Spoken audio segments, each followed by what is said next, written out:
2025 का रिकैप तो सब डाल रहे हैं, लेकिन मैं आप लोग के साथ अपने अनप्लान्ड ब्लेसिंग शेयर करना चाहती हूँ। इस साल मैं लंदन गई और ये मेरी लाइफ का सबसे पहला इंटरनेशनल ट्रिप था।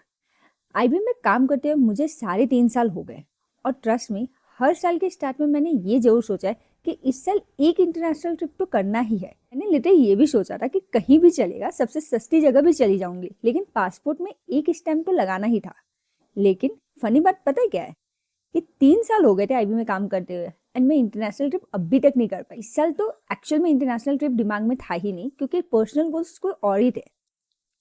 और तब मई के टाइम हम एक आईपीओ में काम कर रहे थे, जिसका एक साइट जो है वो यूके में था। आईपीओ में नॉर्मली आपको साइट विजिट करना होता है, जो कि कॉर्पोरेट फाइनेंस की टीम करती है। तो जब मेल आया ना कि साइट विजिट है यूके में, तब भी मेरे दिमाग में ये नहीं था कि मैं जा सकती हूँ, क्योंकि पता है कि कोई दूसरी टीम जाने वाली। और फिर पता चला कि वो टीम किसी रीजन की वजह से ट्रैवल नहीं कर सकती। उस टाइम भी मुझे एक्साइटमेंट नहीं हुई, क्योंकि मुझे लगा कि यार यूके में साइट विजिट है तो ऑब्वियसली मेरा वीपी जाएगा।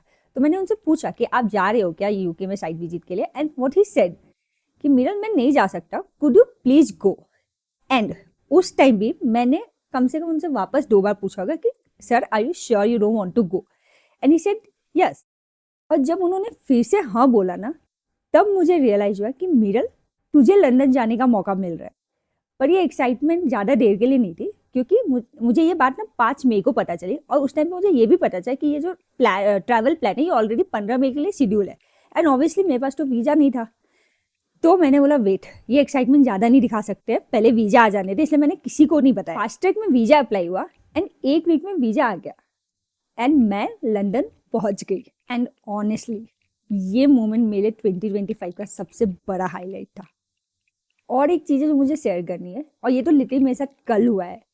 मैं कल दिल्ली जा रही थी किसी मीटिंग के लिए, एंड जब मैं चेक इन काउंटर पे पहुंची तब मुझे पता चला कि मेरी फ्लाइट कैंसिल हो चुकी है। एंड उस टाइम पे लिटरली मुझे ये लगा कि साल के एंड डे पे बस यही होना बचा था। फिर स्टाफ वहाँ के काफी हेल्पफुल थे। उन्होंने मुझे बोला मैम आप अपना पीएनआर दे दो, we will shift you to the next available flight. आधे घंटे बाद वाली फ्लाइट की बोर्डिंग पास मिल गई और मैं गेट पे चली गई। एंड तब तक मैं बस यही सोच रही थी कि थैंक गॉड सब कुछ मैनेज हो गया। गेट पे जैसे ही मैंने बोर्डिंग पास दिया स्कैन करने के लिए, वो वहाँ पे आता है रिजेक्टेड। एंड उस मोमेंट पे सच में लगा प्लीज अब आप ये मत बोलना कि मैं बोर्ड नहीं कर सकती हूँ।